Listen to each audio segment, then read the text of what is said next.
Hi friends, welcome back to Geetha hair designs and recipes. ఈరోజు మనం రవ్వ కేసరి ఎలా చేసుకోవాలో నేను చూపిస్తాను. ముందుగా ఒక కప్ప బొంబాయి రవ్వ, యాలకులు, షుగర్, జీడిపప్పు, కిస్మిస్ తీసుకోండి. అలాగే స్టవ్ ఆన్ చేసి ఒక కడాయి పెట్టుకొని అందులో మనం ఒక కప్ప బొంబాయి రవ్వను తీసుకున్నాం కదండి, దాన్ని ఫ్రై చేసుకోవాలి.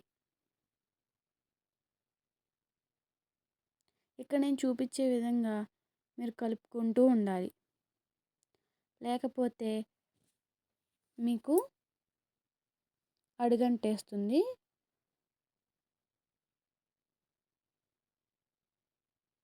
చూసారు కదా, ఇక్కడ నేను ఎలా కలుపుతున్నానో అలా మీరు కూడా కలుపుతూ ఉండాలి. కొంచెం గోల్డెన్ షేడ్లోకి వచ్చాక స్టవ్ ఆఫ్ చేసుకుని పక్క తీసేసుకోండి.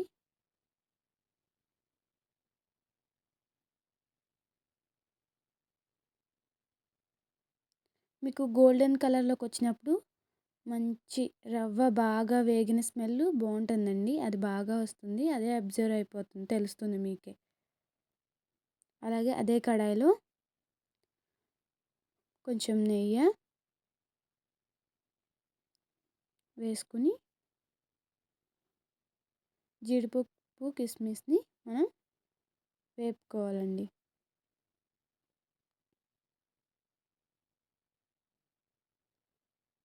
ఇక్కడ ఫ్రై చేసేసుకుని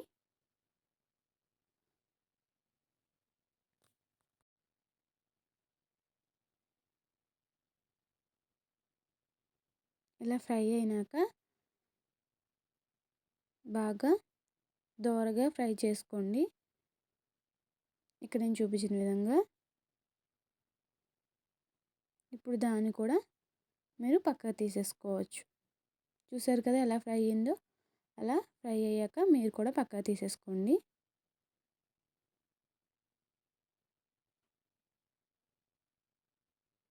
ఇప్పుడు అదే కడాయిలో ఒక కప్ ఆఫ్ రవ్వకి 3 కప్పులు నీళ్ళండి. అదే మనం ఇప్పుడు నేను ఎలా చెప్తాను చూడండి. ఇప్పుడు మనం ఒక గ్లాస్ తీసుకున్నాం అనుకోండి, చిన్న పావు గ్లాసు, అదే పావు గ్లాస్తో 3 గ్లాసులు వాటర్ని పోసుకోవాలి. అలా అయితే మనకు అర్థమవుతుంది. చూసారు కదా, ఇక్కడ మరుగుతున్నట్టు నీళ్ళు బాగా బాయిల్ అవ్వాలండి. ఇప్పుడు అందులో యాలకులు వేసుకొని మెత్తగా దంచుకున్న యాలకుల్ని వేసుకోండి. ఇప్పుడు బాగా బాయిల్ అవుతుంది, చూసారు కదా. ఇలా వాటర్ బాగా బాయిల్ అయ్యాక మనం ఇందాడ వేయించుకుని పక్కన పెట్టుకున్న రవ్వని అందులో ఉండలు కట్టకుండా కదుపుతూ రవ్వని వేసుకోవాలండి. లేకపోతే ఉండలు కట్టేస్తుంది. ఎక్కడ చూసినా ఉండలు ఉండలుగా ఉంటుంది, మనకి పర్ఫెక్ట్గా రాదండి.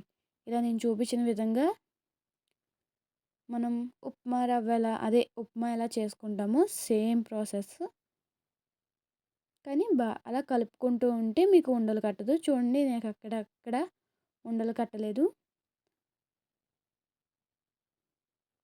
చూసారు కదా, అలా తిప్పుకుంటూ ఉండండి, దగ్గరకు వస్తూ ఉంటుంది. ఇప్పుడు స్టవ్ కొంచెం తగ్గించుకోండి.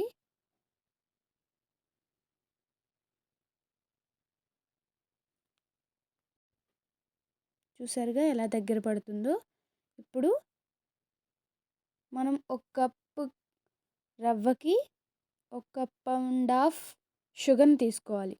ఇప్పుడు షుగర్ ఎక్కువ తినలేని వాళ్ళు 1 కప్ షుగర్ తీసుకోండి. కొంచెం ఎక్కువగా తింటానన్నప్పుడు ఆ కప్లో ఇంకొంచెం సగం తీసుకుని మిక్స్ చేసుకోండి. ఇలాగా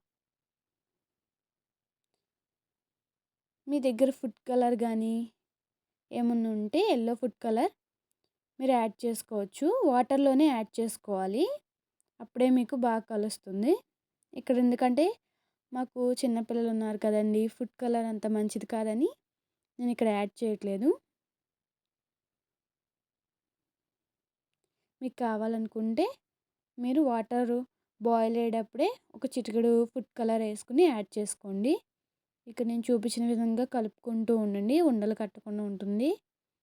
చూసారు కదా ఎలా ఉండలు కట్టకుండా ఉందో. షుగర్ వేసేసాక కొంచెం సేపు దగ్గర రానిస్తే మీకు రెడీ అయిపోతుంది. చూసారు కదా, అడుగంటకుండా మీరు తిప్పుకుంటూ ఉండాలండి. చూసారుగా, ఇప్పుడు దగ్గరికి వచ్చేసింది. ఈ టెక్స్చర్ చాలండి మీకు. కొంచెం సేపు ఆరాక గట్టిపడిపోతుంది. అందుకని నేను ఇలా ఉన్నప్పుడే ఆపేసుకున్నాను.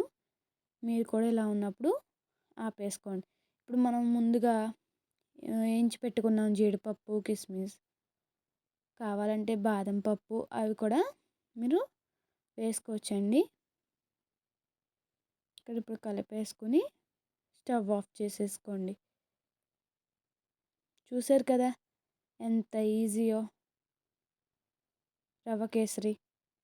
మీరు కూడా ఒకసారి ట్రై చేసి కామెంట్ బాక్స్లో కామెంట్ చేయండి ఎలా వచ్చిందో. చూడండి, ఇప్పుడు దగ్గర పడిపోయింది, గట్టిగా అయిపోయింది. చూసారా, అలా చాలు. స్టవ్ ఆఫ్ చేసేసుకోండి. ఓకే అండి, ఇది కూడా చల్లారాక బౌల్లోకి తీసేసుకొని సర్వ్ చేసుకో. అలాగే నేను గీ పైన వేసానండి. మీరు కూడా గీ వేసుకోవాలి కంపల్సరీ. ఈ రవ్వ కేసరికి చాలా ముఖ్యం.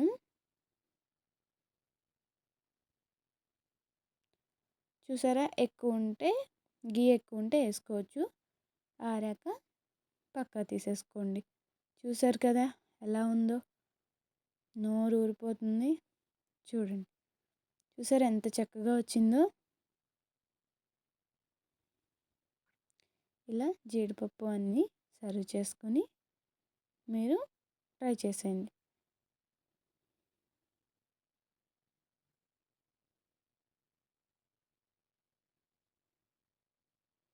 చూసారా, ఎమ్మి రవ్వ కేసరి తయారైపోయింది.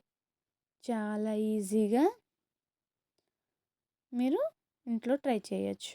చాలా అంటే చాలా ఈజీ అండి. సూపర్ ఉంది. మీరు ట్రై చేసి ఎలా ఉందో కామెంట్ చేయండి. బాయ్. మీకు నచ్చితే సబ్స్క్రైబ్ చేసుకోండి.